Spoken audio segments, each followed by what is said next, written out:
on the truck. Just things that come to mind, events that happen, things that could be things you don't know anything about, because it could be sports, politics, education, like anything like that.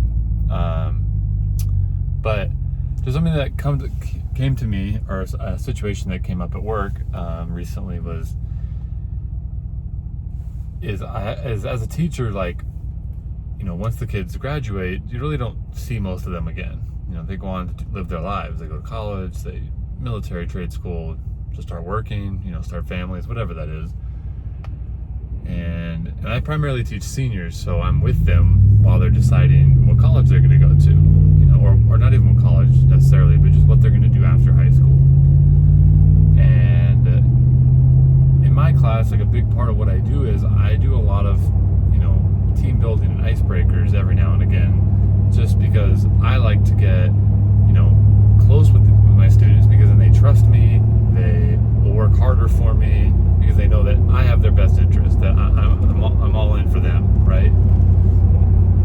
Well, a lot of times I'll have students, who start to get really sentimental, and start to get sad toward the end of high school, because they're going to graduate and they're just like not going to be in that same familiar environment anymore.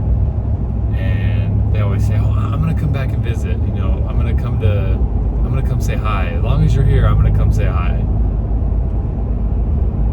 And there's that transition between, like, when they graduate in June, May or June, and then when they start college in, August, September, that, the mindset shifts. They're no longer high schoolers anymore, they're college students. And that's awesome. I love that for them. But then that nostalgia, the sentiment of, I'm going to go visit my old teachers, it kind of fades away, right? And some obviously come back to work at the school. They become teachers, coaches, counselors, whatever. After a while, obviously it takes 4 to 6 years to get, positions back at a school. But, I'm on year 10, so I'm starting to see some of my former students who are starting to get, positions inside the district. And so it's really cool. But I do have a handful of students who will go off to college and, will make an effort to come back, and will email me or message me on whatever, get my number and say, hey, like, I want to come visit, like, when's the best time? And it's those students that, like, some you don't expect. Some you're like, oh yeah, you're for sure, I know you will. Like, we've bonded, like, we've been through some stuff together, like for sure, like, I'm going to see you again. And there's others who I'm like, I've done this long enough where I'm like, probably never. You say you will, but you probably won't, and that's fine.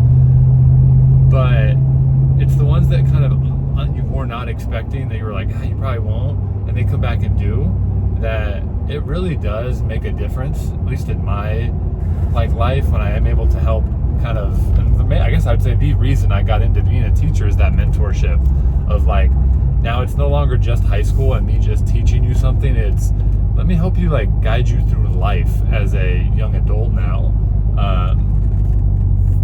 Because they apparently must value my opinion and respect what the information that I have, which, makes me very happy that someone would confide in me on that. But I have that with a couple of my former students who've come back to me lately and just, needed help on things, and just like, I don't know what to do. Like, what do I do in this situation? And we've sat and talked for hours, and it's just really cool that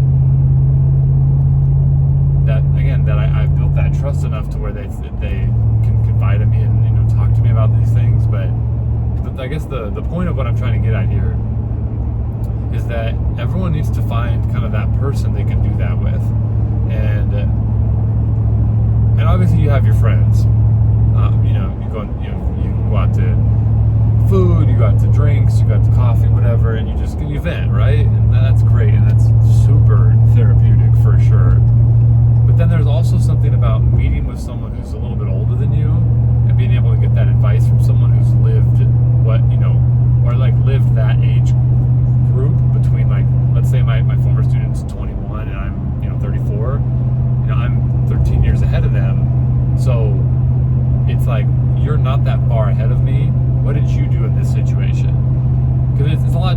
like if I was talking to someone who was like 70 or 80, or if again those students who are 21 are talking to someone who's like 50 or 60, it's hard to like fully relate because it's not close enough, if that makes sense. And so it gets tougher to be able to relate back to them as the gap gets bigger. And so finding that person who's just a little bit older than you that you can go to for advice, a lot of times that's your parents. But if you don't have very great parents, or parents who don't understand what you're doing or what you've been through, then it helps. It helps a lot. Or maybe they just don't have the expertise of, like, maybe it's something, that they never went to school for. Or it's like, something just very specific that that teacher, that mentor, that person has. So find that person. Find a former teacher, find a former coach, find an older, like a little bit older mentor, okay? And someone who's lived a decent amount of life ahead of you, 5 to 10 years, maybe a little bit more. You don't want to be too much above, like what I mentioned earlier, where it's like 20 to 60.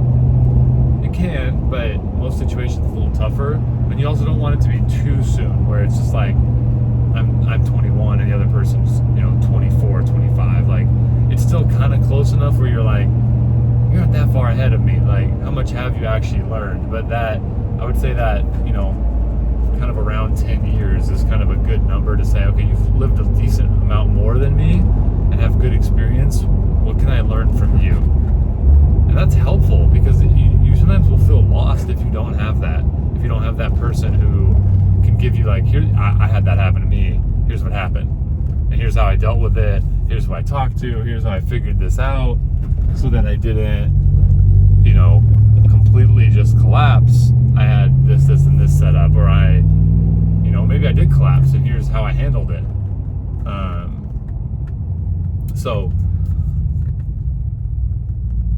I just think that we need more opportunities on both ends. We need the younger generation, and I'm not talking, massively younger, in that 10-year window roughly, to be able to, we need more mentors and more mentees. So we need people who want to be mentored, and then we want people who are willing to mentor. Because again, you're right, it should be parents, 1,000,000%. That is a great option.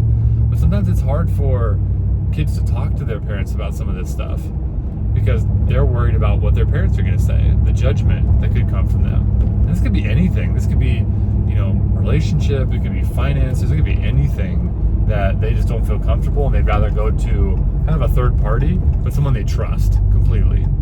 And so we do need those people. Parents, you're still extremely valuable. We need you, okay? Don't stop parenting. But we do also need those mentors and people that they can go to that aren't direct family, that they can still get good advice from. And obviously, it needs to be people that are trusted. Shouldn't be some weird person that maybe your kids trust, but you need to know who they're talking to, because not everyone, to them it's good advice, but that's not necessarily. And that's why we need good mentors. Don't just think I need to change this person's opinion. That's not what it's about. I'm not here to change someone's opinion or to raise them to be just like me. I want them to see all the options of here's what I think, because I'm very logical. So here's the options. I'm not going to here to tell you, oh, you have to do this. It's like, here's what I did that could work for you. It could also not work for you. But I just wanted you to see, hey, these are what I did. It went this way for me. I played it out, and it might work for you. That might be an option. And if it's not, then try the other option. But now they can hear, I've tried this option, instead of them looking at all these different things and be like, I don't know what's going to happen if I choose one. They are now able to say, well, I know these people tried this option and this is what turned out, so it looks like that's what would happen if I did it. Do I like that? Do I not like that? And go from there. So finding that mentorship is crucial to development in the younger ages. Especially, oh my gosh, the young adult age, oh, that was everything for me. That's when you do the most growing. High school, you kind of figure it out as you go, but But in young adult, that's when you really are like, oh my gosh, this really matters. College costs money. You know, my decisions, I have way more weight to them. It's a big moment that it's also not a time parents don't step back, still be there for them. Maybe don't be as hands-on, but let them know you're still there so that in the back of their mind, they know they have help if they need it, but they want to be independent. So have a great day. Thanks for watching episode 2. More to come.